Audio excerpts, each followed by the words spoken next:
coming from beautiful Marina del Rey in Los Angeles. Another gorgeous Sunday here. I'm the owner and creator at lifebeyondcomfort.com, where people are coming to embrace their inner genius, step forward into the challenges of their life, and say yes to the wisdom, the purpose, and the meaning that's inside of here. So I just finished writing a pretty powerful article entitled The Ever-Expanding Consciousness of Our Own Evolution, meaning that as we are continuously growing and evolving in life, we're continuously presented the people, the places, the experiences to force us to honor and appreciate our past, come to clarity about the fantasies of our future, and really bring within that the recognition of love that is always present. And I talked about in this article this concept of love and what that means. So love, for some, may just associate it to this sort of mushy-gushy, infatuated, overzealous feeling they have for someone or something or some entity out there in the world.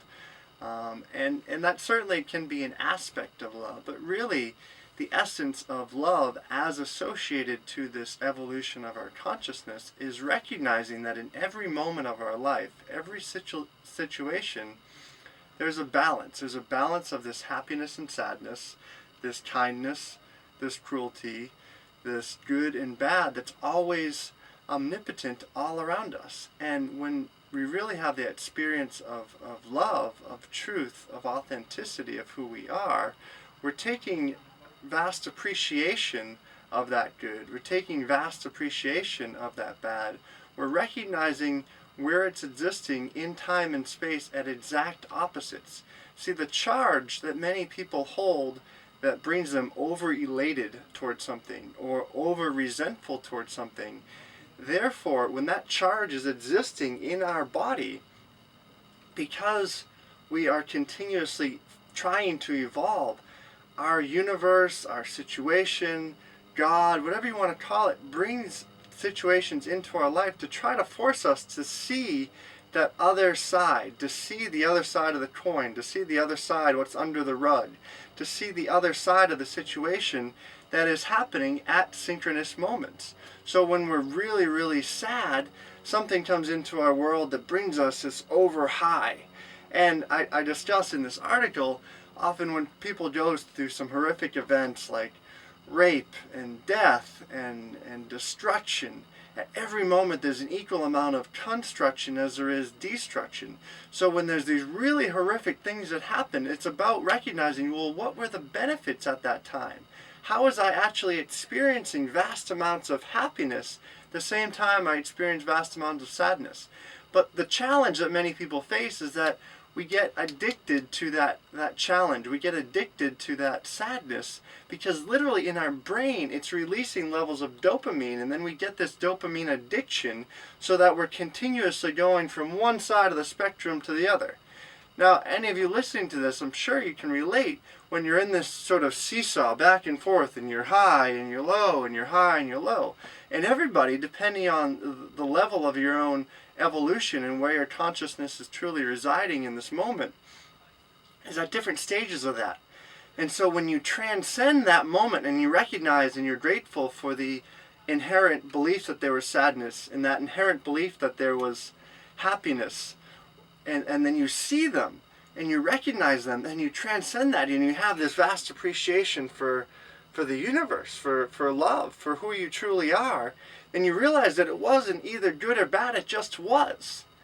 And so as mystics, as scholars, as all these people through time have said in their own dialogue, scientists say it a certain way, religious people say it a certain way, we all have our own definition, but ultimately it's about recognizing that synchronous and duality that's existing inside of this flesh and bones. And in that duality is the opportunity to transcend the attachments of our mind and really open up space within our heart to make powerful decisions for our life. And that decision, instead of being one from the mind built upon guilt, resentments, and confusion and illusions. It's one from the heart, and that heart space is one of love and truth and authenticity. There's a very clear distinction when you make that choice. That's one of truly from within the heart space, than one that is built upon a decision of something you think you don't have enough of or something that you want more of.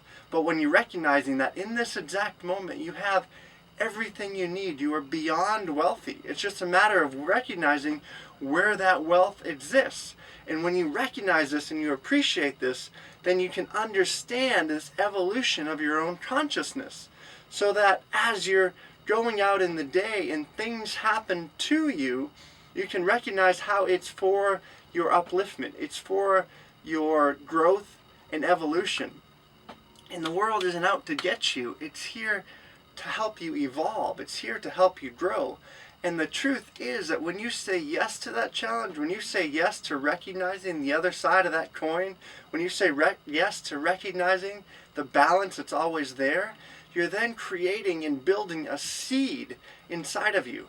This morning I attended Agape, a place I love here in Los Angeles, and Reverend Cheryl Ward was discussing the seed inside of you that's continuously growing. So the question to all of you is, that seed in your ever-growing, expanding consciousness, are you feeding that of true love, or are you feeding that of guilt and resentment or infatuation and overzealous bliss? Because people that are just meditating because they want to get out of the world that they're in and they just are trying to, have escapism, it's just as intense and just as, you could say, terrible, but just as sort of delusional as people that are doing all these horrific things that society are saying. They're in balance because you're attempting to escape the reality that is. And when you attempt to escape the reality, then your ability to step into the actuality is very difficult. The actuality exists when you see the good and the bad, the high and the low, the kind and the cruel. You say thank you to them both. You recognize that it's just a perception of your own mind, and then your mind quiets, your heart opens, and you step forth into your own magnificence. This is what I'm talking about here. And in the next week or so, I'm going to be outlining a whole 10-day detox of the mind that I'm doing with people, that I'm discussing these principles and giving simple day-to-day steps that you can actually and effectively use to awaken your life, to awaken your mind, and to ultimately awaken the wisdom of your soul. If that's something of great interest to you, go to lifebeyondcomfort.com. Leave your name and email and stay in touch with me. Let me know what your thoughts are. Let me know if this is working for you. Let me know if you think I'm crazy. Whatever it may be, I love you. I appreciate you. Namaste.